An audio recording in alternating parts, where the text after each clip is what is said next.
So if you're after a professional sound and home audio setup for a bit of voiceover work, bit of podcasting, something like that, then you really cannot go wrong with Blue microphones. I've been reviewing Blue mics for almost a decade now, ever since my What laptop days, and they never disappoint. Now this beast right here is called the Yeticaster. It's an all-in-one home package, contains three main elements. You've got the Yeti mic right here, you've got the shock mount, and you've got the boom arm as well. So it's basically the complete package, everything you need to record professional sound and audio in your home, besides of course some sort of computer to actually record the stuff on. The Yeticaster costs around £180 to £200 here in the UK, about $200 US side, and that really is quite an affordable asking price considering the level of professional quality audio that you get out of this thing. It's especially good if you don't have a proper soundproofing studio set up anywhere in your home. So let's take a closer look at the setup, the features and the audio quality of the Blue Microphones Yeticaster. And don't forget, for more on the latest greatest tech, to poke, subscribe and ding that notifications bell. Cheers! So first things first, actually setting up the Yeticaster is an absolute piece of pie.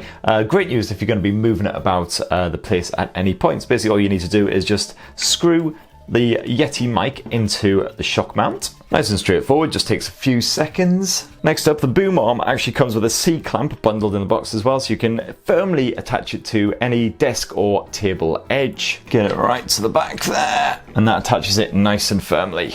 And if you aren't planning on moving the Yeticaster anywhere at all, you can actually buy a proper desk mount as well, straight through the Blue Microphones website as well, for a bit of added peace of mind. And with that done, now all we need to do is obviously attach the good old Yeti mic to the boom arm. And there you have it, all slapped together in about 5 minutes. It really couldn't be any more simple. And now all that remains to be done is to actually connect the cable that will attach the Yeti mic to your laptop, ready for recording some audio. Thankfully, the Yeticaster does feature a rather neat design. It's very easy to tidy the cable away. As you can see, it does actually run through a channel hidden underneath the boom arm. And the cable is held in place in this channel with these little rubber grip things. You do need some pretty strong fingernails in order to actually prise the grips out, but once the cable is in place and you put the little rubber locks back into their original housing, and then they do hold the cable in there very firmly. Then the other end of the cable obviously just plugs into your laptop or whatever it is that you're actually going to be doing the recording on, and that's it done, set up.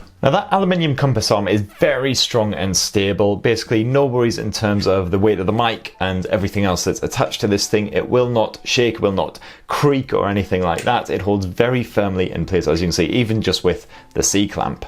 You swizzle it about full 360 degrees, no worries whatsoever, so manoeuvring it is definitely not a problem. As for the mic itself, nice straightforward design with all of the features you would expect. So of course you do have a mute button right there on the front, complete with an LED so you know when it's recording and when it isn't. You've got a bit of volume control there as well, because of course you can actually plug some headphones directly into the top if you want some live feedback. And then if we twist it around to the other side, you'll see that you have a pattern dial and a gain dial here on the back as well. The 4 different pattern settings are, as you would expect, cardioid, bidirectional, omnidirectional and stereo. Of course, for the purposes of solo podcasting, commentary, all that kind of shenanigans, I just leave it on cardioid, and this helps to effectively cancel out any noise that isn't directed at the front of the mic, which is definitely ideal if you're recording in a house full of other people rather than an actual soundproof studio. And if you want to hear the Yeticaster in action, no problem, just click the link which is appearing somewhere above my baldy head right now. Links through to the best Nintendo Switch adventure games video which I recently did, shot that 100% VO using the Blue microphones to be able to really hear the quality of the audio through that. So that right there is the Blue Microphones Yeticaster package. As I say, definitely a great little package if all you want is a full all-in-one audio setup for your home with good professional sound and quality stuff. And for 200 quid, can't really go wrong. So any of you budding YouTubers who want to do a bit of game streaming with commentary, things like that, thumbs up.